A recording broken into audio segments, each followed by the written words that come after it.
I'm Dino Myers-Lamptey. I run a company called the Barber Shop, which is a strategic creative company, and it's existed for up to 5 years now.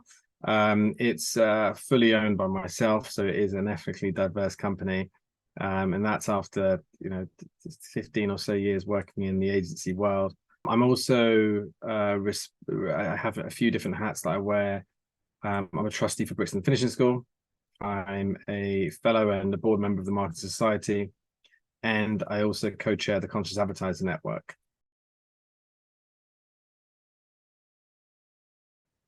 I think that evidence has shown that diverse teams lead to improved performance.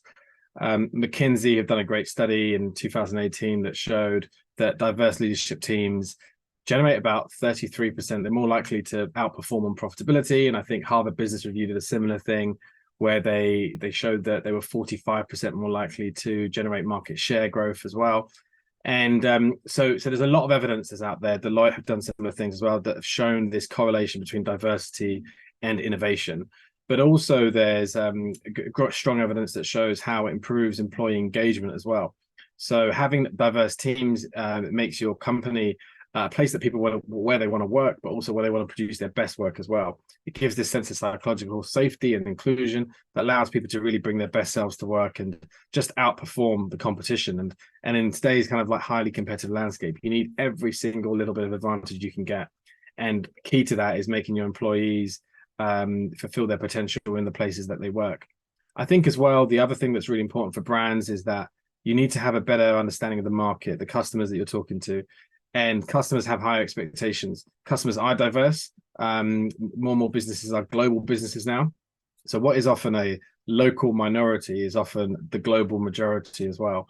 So you need suppliers that understand your audiences, that can speak instinctively about them as well, and can recognize differences as well and appreciate differences, the differences that can be advantages, and can play that back in terms of the messages in which you're communicating as well.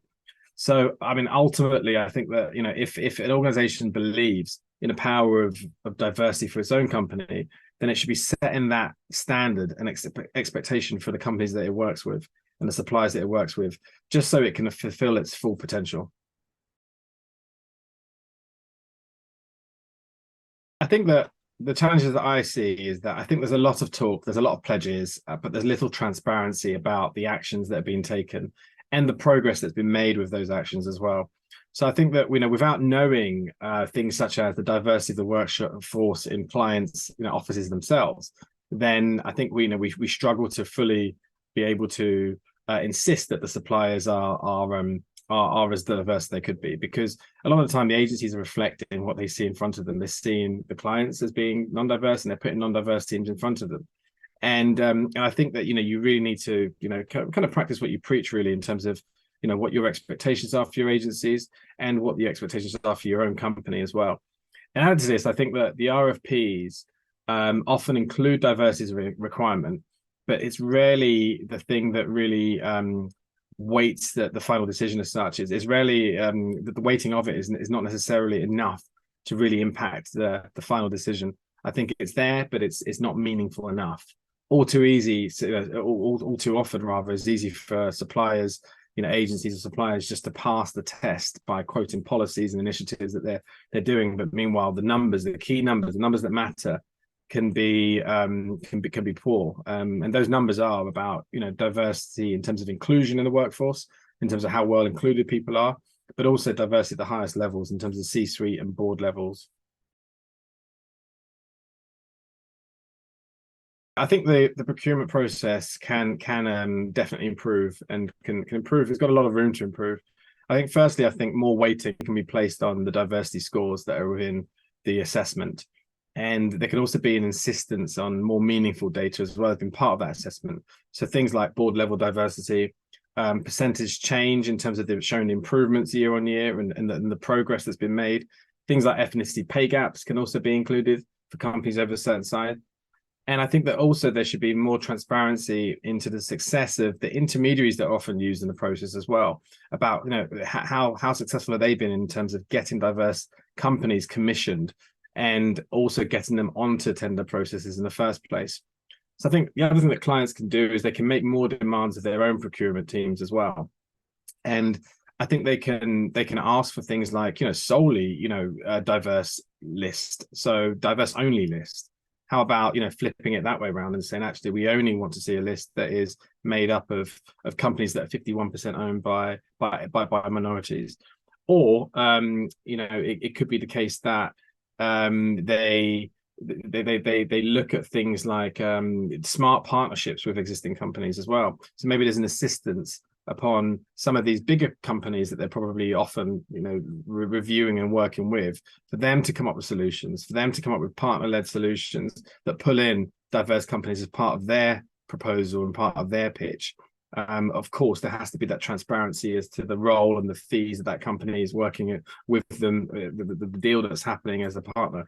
But I think things like that can definitely dramatically change the procurement process, because I think all too often it's easy just to put the familiar big names on a list. And of course, 9 times out of 10, the privileged position that they're starting off with will probably make them win that contest. But if you're trying to level the playing field a bit more, then you have to design a different system in which diverse companies can really stand out and play to their advantage as well.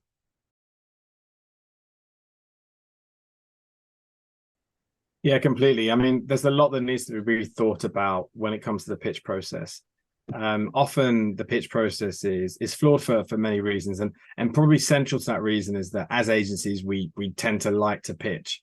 We like the idea that, oh, we can win something by a load of late nights and some amazing ideas.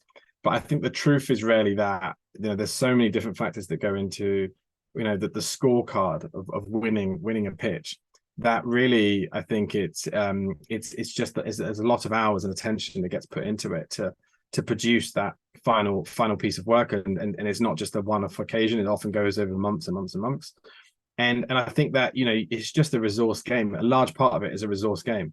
If you are a big agency and you've got you've got the teams and the extra hands to apply to it, then I think that sometimes that's the cost that you might be able to take on. But I think often it even isn't, because it's a gamble a lot of the time. It's a gamble in the hope that business is going to be won and it's going to turn things around for that company. But if you look at the hours and the time and the cost that is taken on board by an agency just to go through the pitch process, it really doesn't stack up and doesn't make any sense. Also, not to mention the creativity and the IP that's been given away throughout the process, which is also part of the system that's a bit flawed. I think that just the industry needs to really look at that in itself, regardless. But I think that when it comes to diverse and certainly smaller and independent companies, firstly, if you're a wild card, if you're 1 out of 3 on a pitch list, you're basically a wild card. And whether you're a diverse business or not, if you're a different type of business and you haven't got another kind of business that is similar to you on that pitch list, then what that indicates is actually what's been recommended is the other two. And you have to do something. Something has to really dramatically happen for them to pick the unfamiliar, different brand on there. Because really, when you pick a pitch list, there should be 3 companies on there that you really want to work with, that you think that completely meet the criteria, can completely deliver upon your needs. And then you're just looking at the refinement of who does things slightly differently and who's answered the brief in a better way.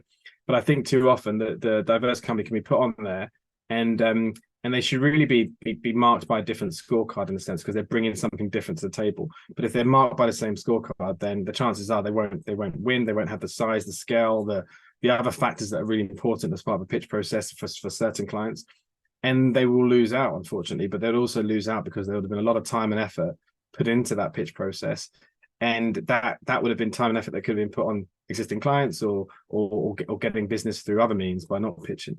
So I think it definitely needs to be looked at again.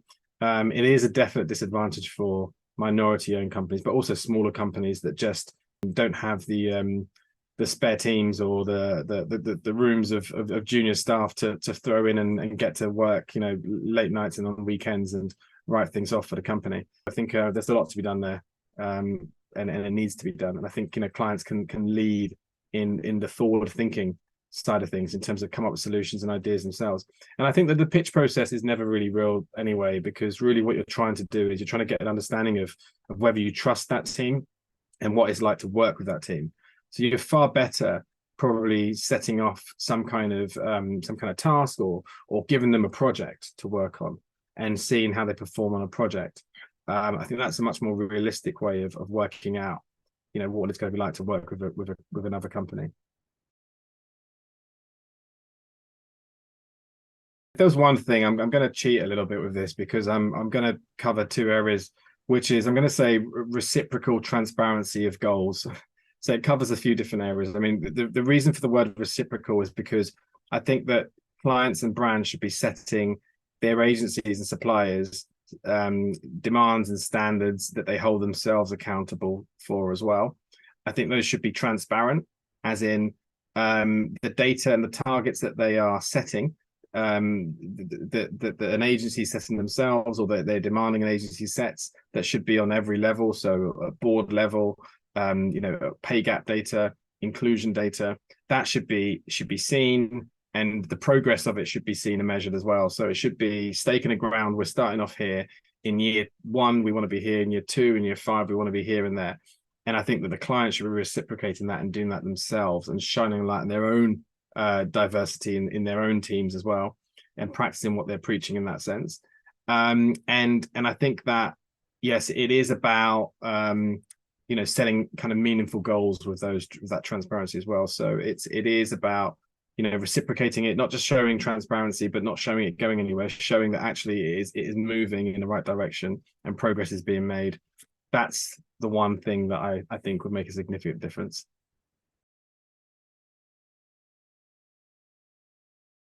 With transparency of data, what happens is talent, which is what our industry is fueled on, talent gets a better kind of North Star to navigate towards.